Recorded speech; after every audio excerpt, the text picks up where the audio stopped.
ఈ వయసులో red book రాజ్యాంగ పాలన ఏమిటి, ఈ బెదిరింపులేమిటి, వాడిని తొక్కుతా వీడిని తొక్కుతా అన్న మాటలేమిటి?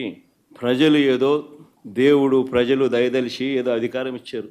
ఇచ్చిన అధికారంతో ప్రజలకు మంచి చేయడానికి పోయి, మంచి చేయాల్సింది పోయి, ఇచ్చిన హామీలను నెరవేర్చాల్సిన బాధ్యతను పక్కన పెట్టి అబద్ధాలతో మోసాలతో పరిపాలన చేస్తూ వాటి గురించి ఎవరైనా ప్రశ్నిస్తే భూస్థాపితం చేస్తాను అనే మాటలు మాట్లాడుతూ ఉన్నాడు ఈ వ్యక్తి.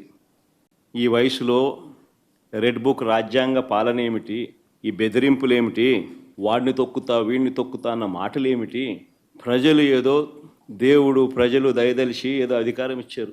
ఇచ్చిన అధికారంతో ప్రజలకు మంచి చేయడానికి పోయి, మంచి చేయాల్సింది పోయి, ఇచ్చిన హామీలను నెరవేర్చాల్సిన బాధ్యతను పక్కన పెట్టి అబద్ధాలతో మోసాలతో పరిపాలన చేస్తూ వాటి గురించి ఎవరైనా ప్రశ్నిస్తే భూస్థాపితం చేస్తాను అనే మాటలు మాట్లాడుతూ ఉన్నాడు ఈ వ్యక్తి.